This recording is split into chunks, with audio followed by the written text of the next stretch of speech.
Hi అండి. అందరికీ నమస్కారం. ఆహ్, పింఛన్లకు సంబంధించి గత 2, 3 రోజుల నుంచి కూడా రాష్ట్ర వ్యాప్తంగా కాస్త ఒక చర్చనైతే నడుస్తా ఉంది. అంటే జిల్లాలకు సంబంధించి 200 మంది పింఛన్లే ఇస్తున్నారు. 200 మందికి మాత్రమే. అంటే వాళ్ళకి కూడా అది కాకుండా దీర్ఘకాలిక వ్యాధులు, క్యాన్సర్ ఇట్లా ప్రమాదకర వ్యాధులు అదేవిధంగానే దివ్యాంగులకు సంబంధించి కావచ్చు, అదేవిధంగానే హెల్త్ పింఛన్స్ ఇలాంటి వారికి మాత్రమే కేవలం జిల్లాకి 200 మాత్రమే ఇస్తున్నారు.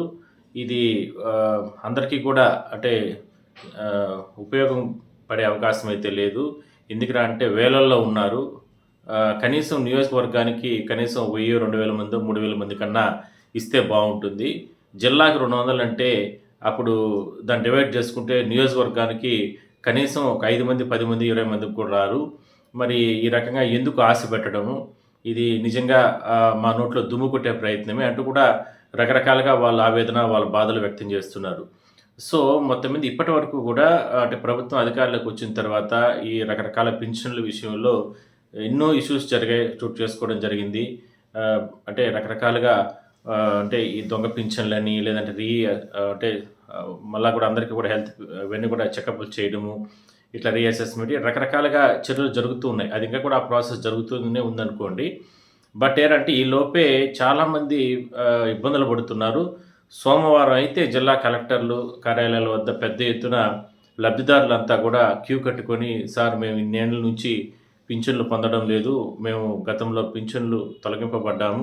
మేము అర్హులు." ఇట్లా అని పెద్ద ఎత్తున వాళ్ళు వాళ్ళ బాధలు, వాళ్ళ సమస్యలు చెప్తున్న నేపథ్యంలో కొంతమంది కలెక్టర్లు ప్రభుత్వానికి ఇచ్చినటువంటి సూచన ప్రకారం ప్రభుత్వాధినేత ఈ రకంగా ప్రస్తుతానికి అంటే అందరికీ ఇవ్వలేము కాబట్టి ప్రస్తుతానికి ఇవన్నీ కూడా ఒక క్రమబద్ధీకరణ చేసేంత వరకు ఈ లోపల ఎమర్జెన్సీ ఎవరెవరికి ఉన్నారో ఆ ఎమర్జెన్సీ సర్వీస్ కింద ఉన్న వాళ్ళు ఎవరు దివ్యాంగులకు సంబంధించి కొంతమందికి అదేవిధంగానే ఇట్లా హెల్త్ పెన్షన్స్ అదేవిధంగానే ఇట్లా అంటే క్యాన్సర్ ఇట్లా కొన్ని ప్రమాదకర వ్యాధులతో ఇబ్బందులు పడుతున్న వాళ్ళకి సంబంధించి అనారోగ్య కారణాలతో ఉన్న వాళ్ళకి ఇట్లా వాళ్ళకి కొందరికి మాత్రం వెంటనే యుద్ధ ప్రాతిపదికన వాళ్ళకి ఇవ్వండి అనేది ప్రధానంగా ఆయన చెప్పడం జరిగింది. సో, దానికి సంబంధించి మాత్రం ఇప్పుడు నడుస్తుంది. కానీ అందరికీ కూడా ఇవ్వాలా అంటే ఇంకా కూడా ఎందుకంటే ఇప్పటికే పెద్ద ఎత్తున బడ్జెట్ ప్రతి నెలా కూడా ఈ పింఛన్లకు సంబంధించి జరుగుతున్న నేపథ్యంలో ఇంకా కూడా అనర్హులు చాలా మంది ఉన్నారనేది ప్రభుత్వం చెప్తూ ఉంది. అనర్హులందరినీ కూడా తీసివేయాలంటే రకరకాల సమస్యలు. ఎందుకంటే వాళ్ళు గత 20, 30 సంవత్సరాల నుంచి కూడా కొంతమంది పింఛన్లు పొందుతున్నారు. వాళ్ళకి సదరన్ సర్టిఫికేట్‌లో ఆ శాతం తగ్గిపోతే ఆ పింఛన్లు అనర్హులయ్యే ప్రమాదం ఉంటుంది. మరోవైపు వేరే రకరకాల కేటగిరీల కింద వచ్చేటువంటి బెనిఫిట్స్ అన్నిటిని కూడా వాళ్ళు కోల్పోయే ప్రమాదం ఉంటుంది. ఇలాంటివన్నిటిని కూడా పరిశీలన చేస్తున్నారు. అయినప్పటికీ కూడా కొంతమందికి అలాంటి ప్రమాదమే జరిగింది. అలాంటి సమస్యలే చోటు చేసుకోవడం జరిగింది. సో, ఇలాంటివన్నీ కూడా పరిగణలోకి తీసుకొని ఈ హెల్త్ పింఛన్లు గానీ ఇట్లాంటివన్నీ కూడా ఒక్కోటొకటే స్ట్రీమ్‌లైన్ చేసుకుంటూ వస్తున్నారు. ఇది నిరంతర ప్రక్రియ.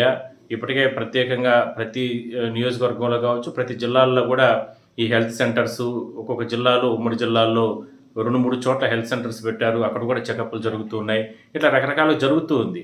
బట్ ఈ లోపులు ఈ రకంగా ఇబ్బందులు పడుతున్నారు కాబట్టి వాళ్ళకేదైనా సరే ఆహ్, ఒక చిన్న సహాయం చేయాలి అనే దాంతోనే కలెక్టర్ గారు, స్థానిక అంటే ఇన్‌చార్జ్ మంత్రి వీళ్ళిద్దరూ సిఫారసు చేస్తే వాళ్ళకు కొత్త పింఛన్లు ఇచ్చే విధంగా కూడా ప్రభుత్వం చెప్పడం జరిగింది. కానీ దీన్ని పెద్ద ఎత్తున కొంతమంది అంటే వాళ్ళు ఆవేదన వ్యక్తం చేస్తున్నారు. అంటే 200 మందికి అంటే ఒక నెలకి అది 200 మంది అంటే మరి అర్హులైన వారు చాలామంది ఉన్నారు. మేమందరూ కూడా ఇబ్బందులు పడే అవకాశం అయితే ఉంటుంది.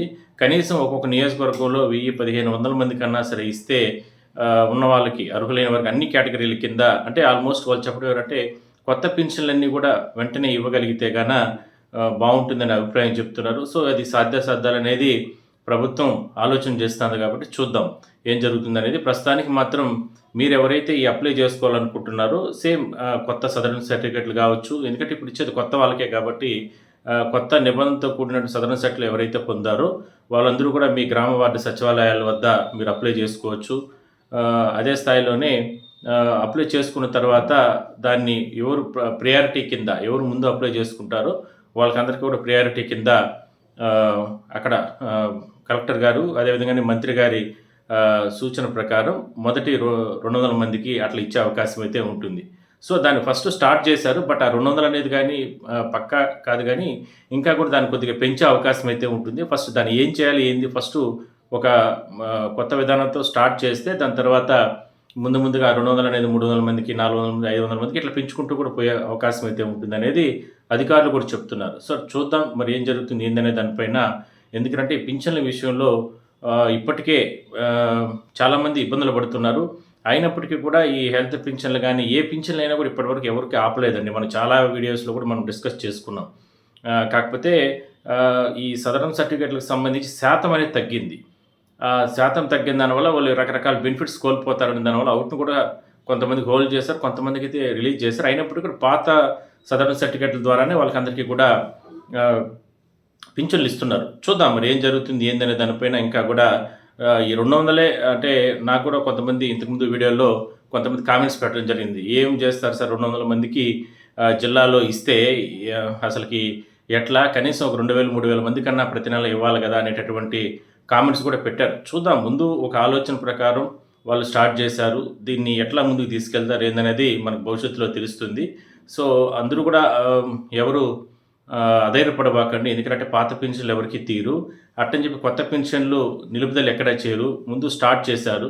చూద్దాం, దీన్ని అంచెలంచెలుగా పెంచుతారు అనేది మాత్రం ప్రభుత్వ వర్గాలు చెప్తున్నారు కాబట్టి, రాబోయే రోజుల్లో అందరికీ మంచిగా జరగాలని చెప్పి మనం కూడా కోరుకుందాం. సో, మొత్తం మీద మాత్రం మీ పరిధిలో ఉన్నటువంటి వాళ్ళు మాత్రం అంటే ఉన్నటువంటి గ్రామ వార్డు సచివాలయాల్లో కావచ్చు, లేదంటే ఎంపీడీఓ ఆఫీస్ వద్ద కావచ్చు, లేదంటే మీరు నేరుగా కలెక్టర్ గారు అంటే సోమవారం గ్రీవెన్స్ జరుగుతుంది కాబట్టి అక్కడ కూడా వెళ్లి మనం దరఖాస్తు చేసుకోవచ్చు.